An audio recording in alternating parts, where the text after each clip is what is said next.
보도록 하겠습니다. 요한복음 17장. 요한복음 17장 20절에서부터 26절까지의 말씀입니다. 20절 제가 먼저 봉독합니다. 내 기도는 이 사람들만을 위한 것이 아닙니다. 이 사람들이 전하는 말을 듣고 나를 믿는 사람들을 위해서도 기도합니다.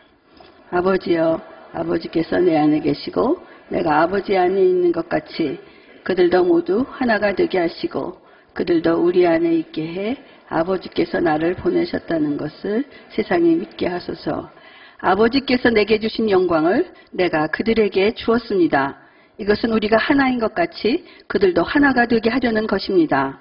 내가 그들 안에 있고 아버지께서 내 안에 계신 것은 그들이 완전히 하나가 되게 하려는 것입니다. 그것은 또 아버지께서 나를 보내신 것과 아버지께서 나를 사랑하신 것처럼 그들도 사랑하셨다는 것을 세상이 알게 하려는 것입니다. 아버지여, 아버지께서 내게 주신 사람들이 내가 있는 곳에 나와 함께 있어 내 영광, 곧 아버지께서 세상이 창조되기 전부터 나를 사랑하셔서 내게 주신 영광을 그들도 보게 하소서. 의로우신 아버지여, 세상은 아버지를 알지 못하지만 나는 아버지를 알며 이 사람들도 아버지께서 나를 보내신 것을 알고 있습니다. 함께 읽습니다. 나는 그들에게 아버지를 알렸고 또 앞으로도 계속 아버지를 알게 해 나를 사랑하신 아버지의 그 사랑이 그들 안에 있고 나도 그들 안에 있게 할 것입니다. 아멘. 네, 오늘 이 말씀을 가지고 믿는 자들을 위한 기도라는 제목으로 우리 이재용 목사님 말씀 전해주실 때 큰 은혜가 있기 바랍니다. 우리 목사님 올라오셨는데 우리 사랑의 박수로 한번 목사님 모시도록 하겠습니다. 할렐루야. 네. 이 새벽에도 하나님께서 우리 특별 새벽 기도를 통해서 예비하신 그 풍성한 은혜가 우리 모든 성도들에게 임하기를 축원합니다. 하나님이 예비하신 것은 언제나 우리가 상상할 수 없는, 또 기대하지 못했던, 또 우리가 생각하지 못했던 그러한 은혜가 있습니다. 또 이 특세 가운데 참여하신 분 어떤 분 이렇게 생각하시는 분들도 있을지 모르겠습니다. 이재훈 목사 말씀을 통해서 은혜 받으리라고는 기대하지 못했다. 그러나 기대하지 못했던 은혜가 임했다. 그것이 은혜입니다. 하나님은 우리가 언제나 생각하지 못했던, 기대하지 않았던 그 은혜를 예비하고 계십니다.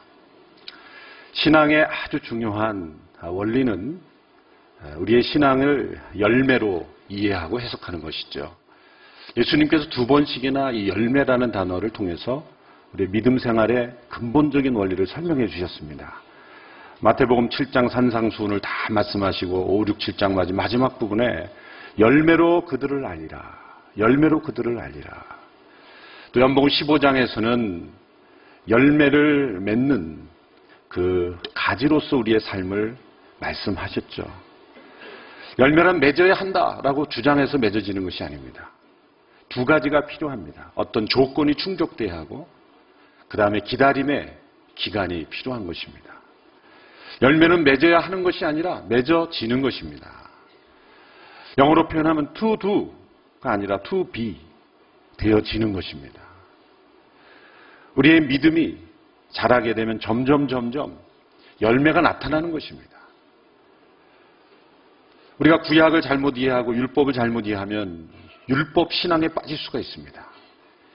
신앙은 무엇인가를 막 해야 하는 것, 사랑해야 하고 용서해야 하고 또 기도해야 하고 나누어야 하고 해야 한다라는 많은 율법이 있지만 그것은 해야 한다는 중압감에 우리를 짓누르기 위한 것이 아니라 하나님의 은혜와 어떤 조건이 충족되면 우리의 삶을 통해서 나타나지는 열매를 설명하신 것입니다.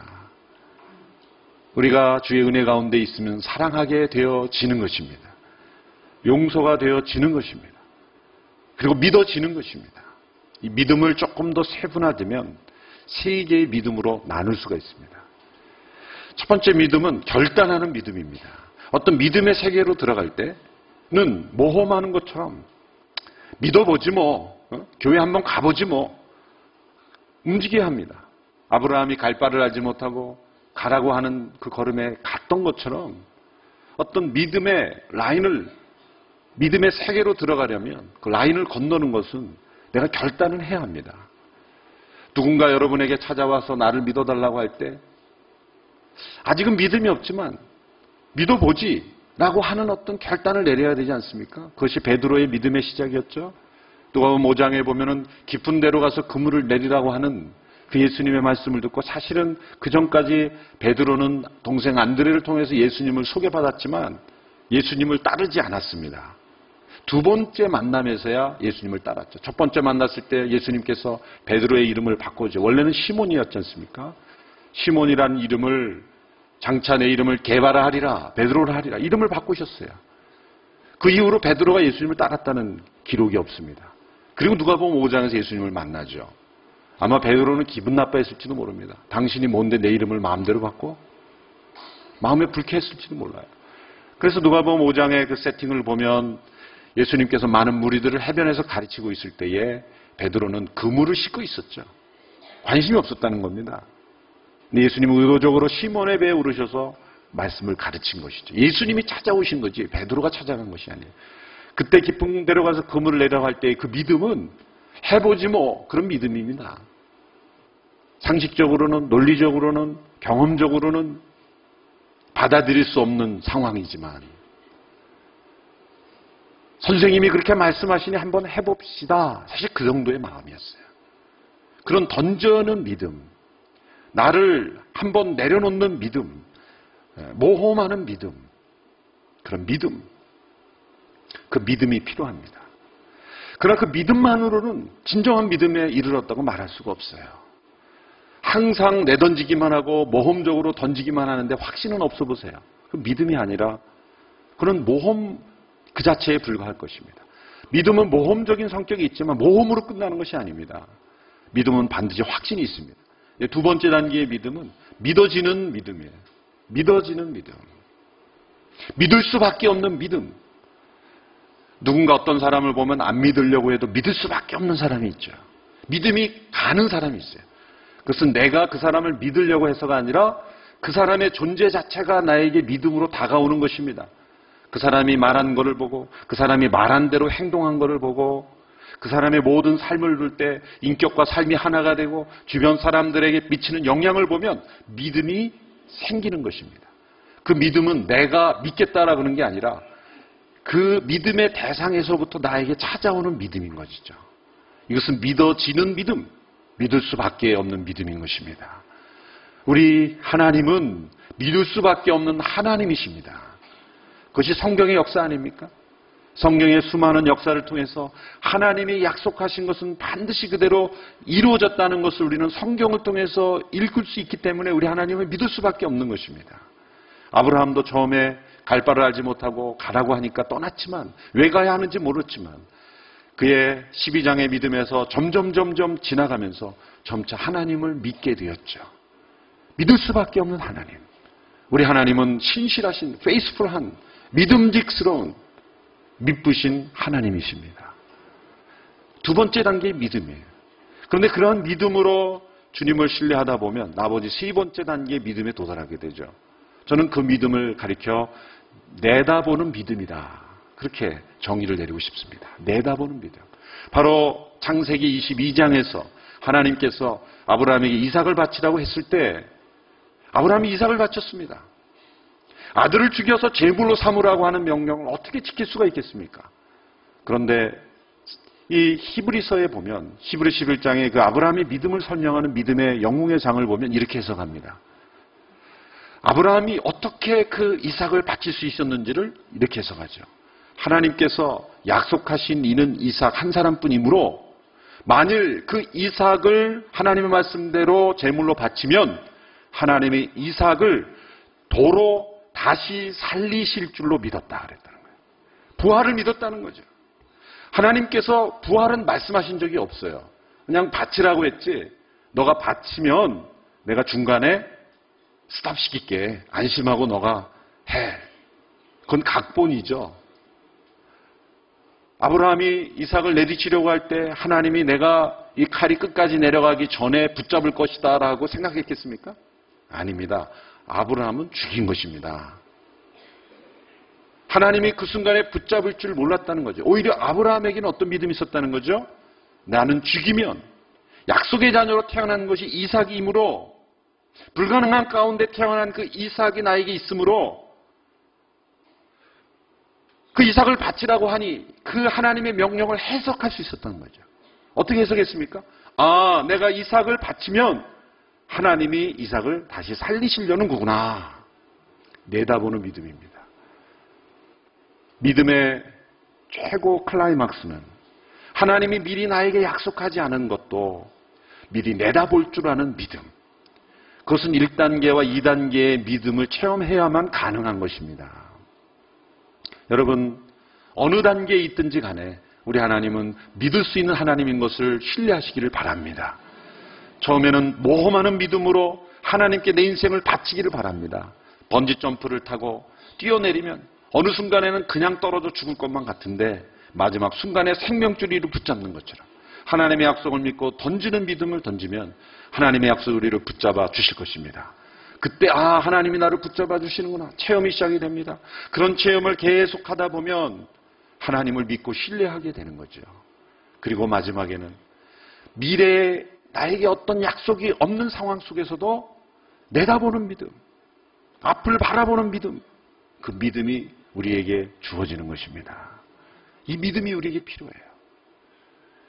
예수님께서 이 기도를 하실 때 요한복음 17장에 기도를 할 때는 이것은 믿음의 기도입니다. 1단계와 2단계의 믿음의 기도가 아니라 3단계의 믿음의 기도예요. 미리 내다보는 믿음의 기도예요. 예수님 앞에는 지금 십자가가 기다리고 있습니다. 그러나 예수님은 십자가 너머에 있을 영광스러운 미래를 내다보며 기도했습니다. 그래서 내가 영광을 얻는 것이라고 말씀하셨습니다. 십자가 자체가 영광이요, 십자가 이후에 부활이 있기 때문에 영광이요, 그를 통해 하나님의 뜻이 이루어지기 때문에 영광이요.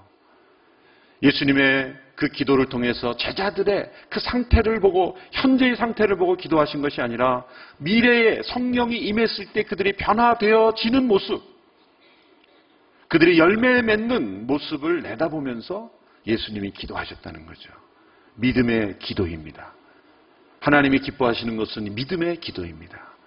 하나님의 역사를 체험한 사람들, 그들은 하나님의 역사를 미리 내다보면서 기도할 수 있는 사람인 것입니다. 예수님은 그 당시에 제자들만을 위해서 기도한 것이 아니라 이제 장차 그 제자들을 통해서 믿게 될 사람들이 있다는 것을 믿음으로 내다보셨죠. 그리고 그 제자들을 위해서, 미래의 제자들을 위해서도 예수님은 기도하셨던 것입니다. 오늘 본문 20절의 말씀을 같이 한번 읽어보십시오. 시작. 내 기도는 이 사람들만 위한 것이 아닙니다. 이 사람들이 전하는 말을 듣고 나를 믿는 사람들을 위해서도 기도합니다. 미래의 제자들, 바로 우리들, 그리고 우리들을 통해서 예수님을 믿게 될 또 다른 제자들, 오고 오는 모든 세대의 제자들을 위해서 예수님은 미리 기도하신 것입니다. 그들을 위한 기도의 제목은 세 가지로 구분되었습니다. 첫째로 지난주 토요일에 살펴본 대로 진리로 그들을 거룩하게 하소서. 두 번째로 저희로 하나 되게 하소서. 그리고 세 번째로 세상이 알게 하소서. 이 세 가지의 간구인데 사실 이 세 가지 간구는 한 가지로 묶을 수가 있는 것입니다. 우리는 세상에 알리고 싶어 합니다. 하나님을 믿으라고 전하고 싶어 합니다. 세상이 알리고 싶은데 알려지지가 않아요. 또 세상은 알고 싶어 하지도 않습니다. 왜 그렇지 않습니까? 앞에 두 가지가 없어서 그래요. 앞에 두 가지의 조건이 충족돼야만 세상이 알게 되는 것입니다. 그러므로 세상이 알게 되는 것은 열매입니다. 세상을 향하여 하나님을 당신들이 알아야 된다 주장해도 사람들이 관심이 없는 이유가 무엇일까요? 앞에 두 가지 기도 제목이 이루어지지 않아서 그래요. 먼저 우리가 진리로 거룩해지지 않아서 그렇습니다. 그리고 우리가 하나 되지 않았기 때문에 세상은 알고 싶지 않은 것입니다. 진정한 전도, 진정한 선교는 세상이 알고 싶어 하는 것입니다. 세상이 믿고 싶어 해지는 것입니다. 너희 안에 있는 소망에 관한 이유를 묻는 자에게는 대답할 것을 항상 예비하되 온유와 두려움으로 하라. 너희 안에 있는 소망에 관한 이유를 묻는 자들에게는 대답할 것을 준비하라 그랬어요. 우리 안에 진정한 소망을 가진 사람들은 사람들이 물어봅니다. 당신이 그런 고난 속에서도, 그런 시련 속에서도, 그런 아픔 속에서도 소망을 갖고 웃을 수 있고 감사할 수 있는 이유는 무엇이냐라고 질문해 오는 사람이 있다는 거죠. 너희 안에 있는 소망에 관한 이유를 묻는 자들에게는 대답할 것을 준비하라. 문제는 아무도 물어보는 사람이 없다는 거죠. 여러분, 우리의 믿음이 온전한 믿음이 되면 사람들이 질문해 옵니다. 당신의 미소의 비결은 무엇입니까? 고난 속에서도 감사할 수 있는 비결은 무엇입니까? 저들은 꼭 우리가 세상을 향해서 알게 하려는 노력만 있는 것이 아닙니다. 진정한 전도와 진정한 선교와 진정한 나눔은 세상이 우리를 알고 싶어 하는 것입니다. 세상이 믿고 싶어 하는 그러한 삶이 우리에게 있어야 돼요. 그것은 두 가지 조건이 충족돼야 돼요. 첫 번째, 진리로 거룩하게 되어야 합니다. 그리고 우리가 하나 되어야 합니다. 그럴 때 세상은 알게 될 것입니다. 저는 이것을 열매로 해석합니다. 기도 제목이지만 동시에 열매입니다. 따라서 이것은 한 가지 기도 제목이죠. 예수님께서는 저희가 하나 되게 하심을 위해서 기도하셨습니다. 21절을 같이 보십시오. 21절 시작. 아버지여, 아버지께서 내 안에 계시고 내가 아버지 안에 있는 것 같이 그들도 모두 하나가 되게 하시고 그들도 우리 안에 있게 해 아버지께서 나를 보내셨다는 것을 세상이 믿게 하소서. 연관이 되고 있죠. 세상이 어떻게 믿게 됩니까? 우리가 모두 하나가 될 때 세상이 우리를 통해서 아버지를 믿게 되는 것입니다. 이 하나됨은 어떤 하나됨입니까? 예수님께서 하나되게 하소서라고 기도하셨지만 이 하나됨은 단지 모든 교회가 조직적 연합체로서 어떤 대표단체를 만들어서 회비내고 하나의 어떤 단체를 이루어서 연합회를 이루면 하나 되는 것입니까? 물론 그것도 조직적인 하나됨은 있을 수가 있죠. 그러나 역사적으로 교회가 강력한 어떤 권한을 가진 단체에서 하나됨을 이루었을 때 교회는 건강한 적이 없습니다. 아이러니입니다.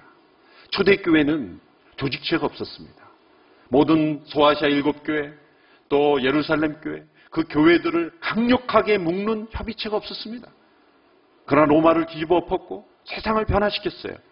강력한 조직체가 세워진 게 언제인지 아십니까?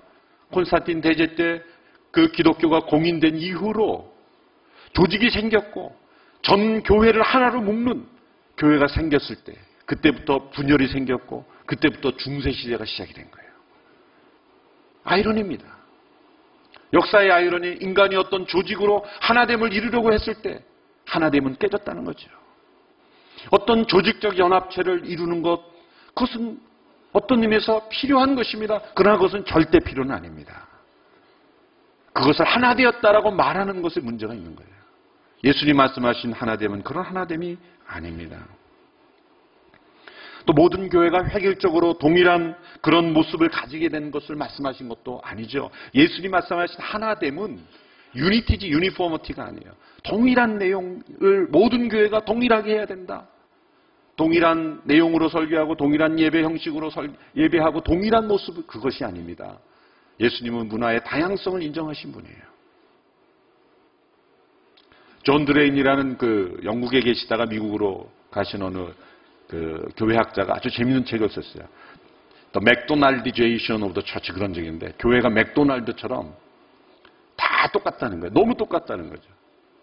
이 창의적이고 교회마다 독특한 하나님의 사명을 가지고 다양해야 되는데 너무 천편일률적으로 다 똑같다는 거예요. 예전에는 교회 간판도 다 똑같았어요.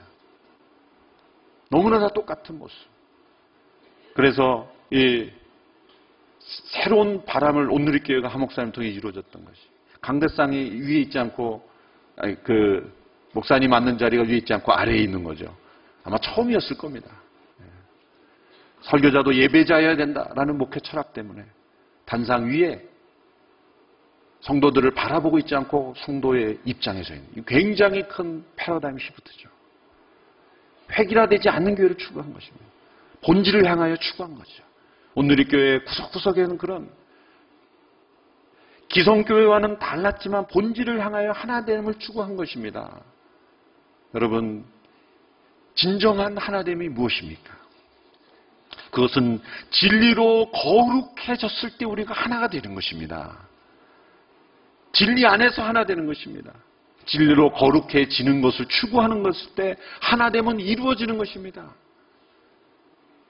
오늘날 현대 교회 위기는 진리라는 단어가 점점 잊혀지고 있다는 것입니다. 미국 동부의 유수한 대학, 정교들이 세웠던 유수한 하버드, 예일 대학의 표어는 전부 베리타스, 진리라는 단어가 다 들어있죠. 근데 진리를 축소화시킨 겁니다.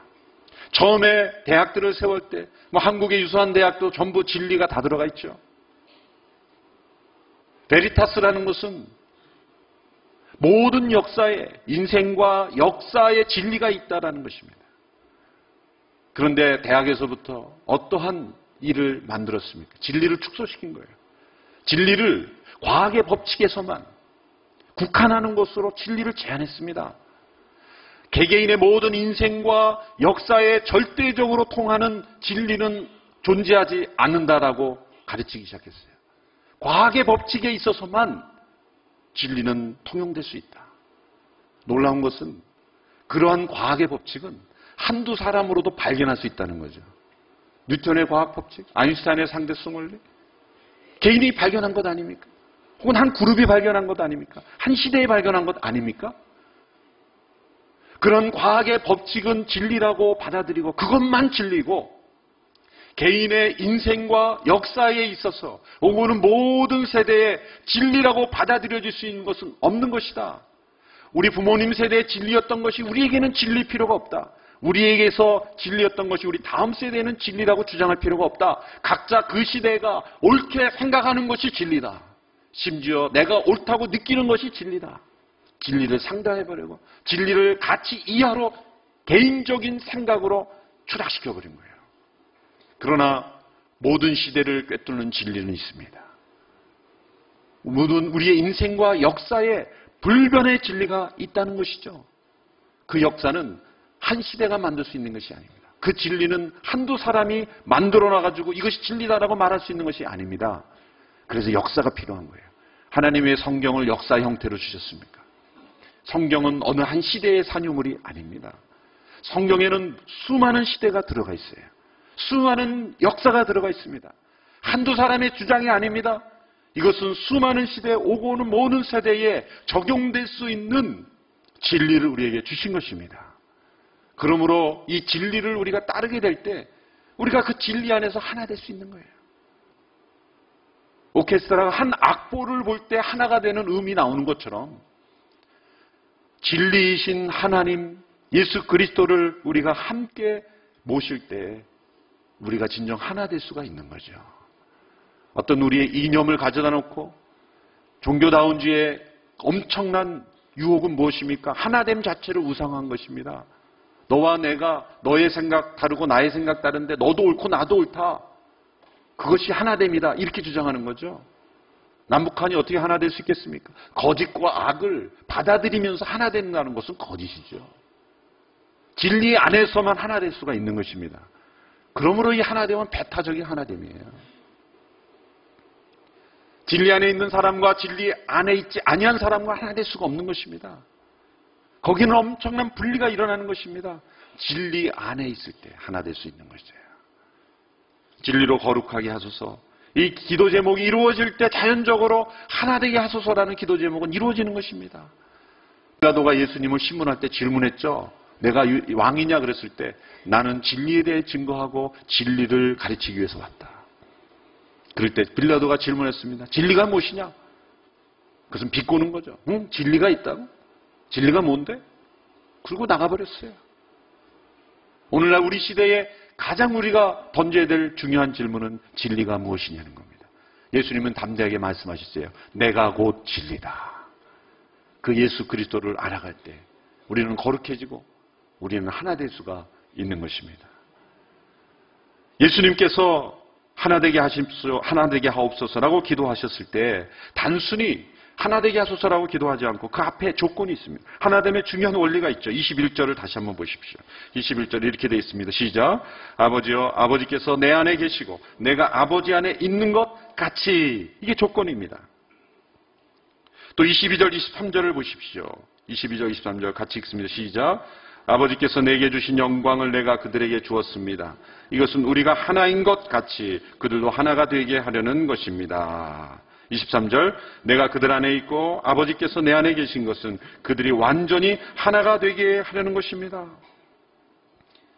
이 하나됨은 조건이 있습니다. 어떤 자기들끼리 모여서 의견을 맞추어서 조약을 맺고 그런 하나됨이 아닌 것이죠. 이여령 전 문화부 장관님이 쓰신 글을 보니까 1988년도 서울올림픽이 열렸을 때 서울과 경기도에 있었던 소매치기들이 다 모여서 회의를 했다고 합니다.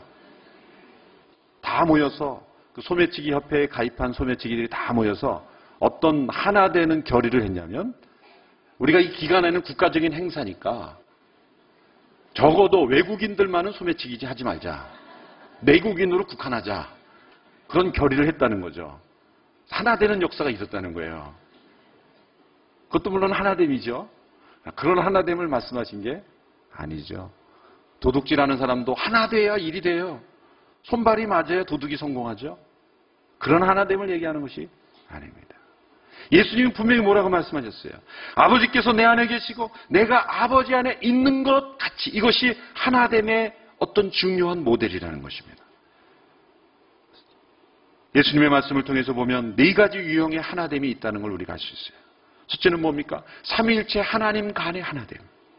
내가 아버지 안에, 예수님이 아버지 하나님 간에, 하나님께서 예수님 안에 계시는 것. 성부, 성자, 성령 하나님 간의 신비한 연합. 이 하나됨이 있습니다. 두 번째 하나됨은 무엇입니까? 예수님 안에 계신 두 가지 본성의 하나됨이 있죠. 예수님의 신성과 인성이 전혀 분리되지 않고 전혀 혼합되지 않고 신성이 존재하고 인성이 존재하면서 이 하나됨을 유지하는 거 신비죠. 초대교회 역사를 보면 예수님 어떻게 하나님이면서 사람이시냐 이거 가지고 몇백 년을 따졌어요.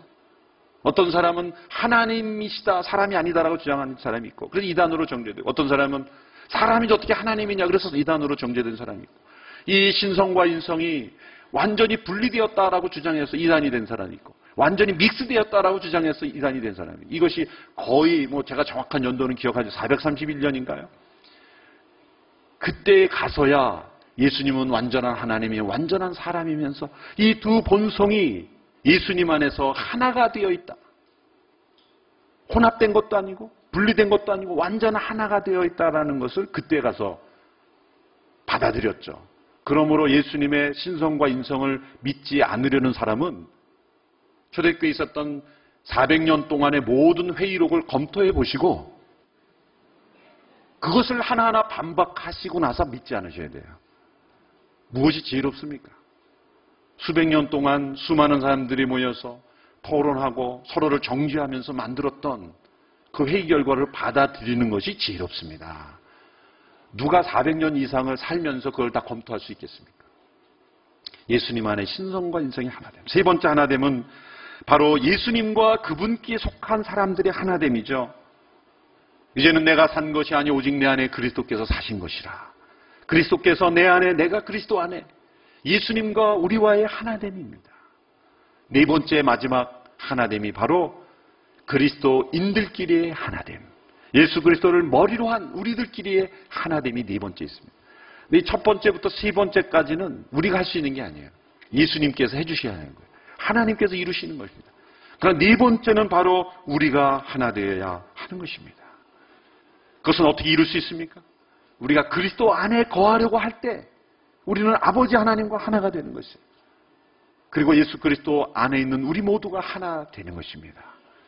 여러분, 주님의 몸된 교회가 참된 영적인 연합을 이루는 저희 온누리교회가 되기를 축원합니다.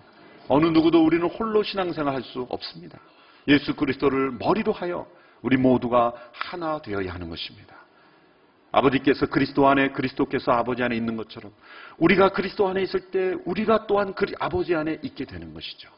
삼위일체 하나님의 신비한 연합 속으로 들어가는 것. 이것은 내가 다 설명할 수가 없겠습니다. 시간이 없어서가 아니라 제가 다 이걸 체험하지 못했기 때문에 설명할 수가 없어요. 이것은 우리 모두의 과제입니다. 평생의 과제예요. 이 기도의 제목을 체험해가는 것, 이것이 우리 일평생 신앙생활의 목표인 것입니다. 자, 이제 마지막으로 이 하나됨을 통해서 이 목표는 무엇입니까? 하나됨을 통해서 이루시고자 하는 것, 이것은 세상이 하나님의 사랑을 알게 하기 위함입니다. 23절 후반부를 보십시오. 이렇게 되어 있습니다. 그것은 또 아버지께서 나를 보내신 것과 아버지께서 나를 사랑하신 것처럼 그들도 사랑하셨다는 것을 세상이 알게 하려는 것입니다. 세상이 하나님의 사랑을 알도록, 나의 사랑, 우리의 사랑이 아니라 하나님의 사랑을 그들도 알게 하기 위해서 우리는 아버지 안에 하나 되어야 하는 것입니다.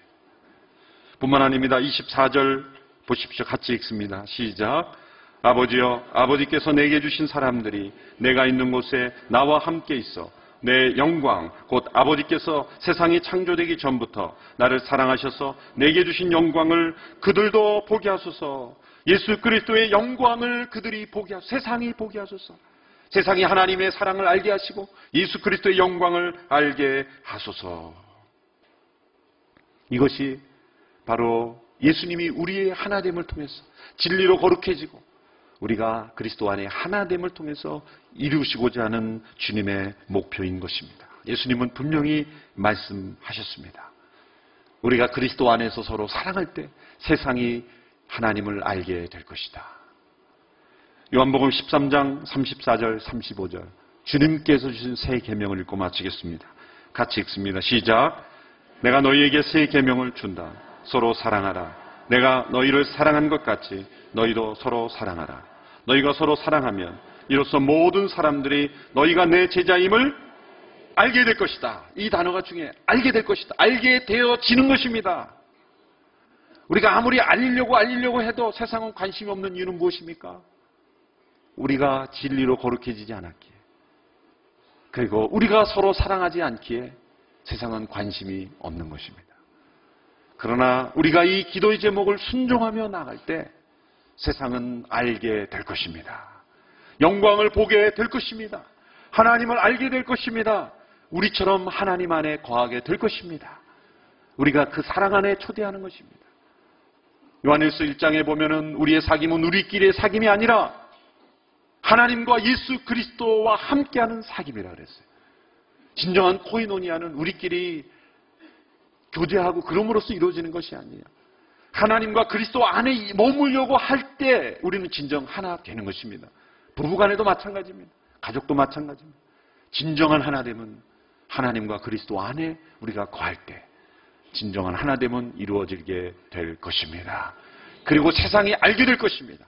믿게 될 것입니다. 하나님께 영광 올리게 될 것입니다. 이런 신앙의 아름다운 열매가 우리의 삶을 통해, 우리의 기도를 통해, 주님의 몸된 교회를 통해 이루어지기를 주님의 이름으로 축원합니다. 기도하겠습니다.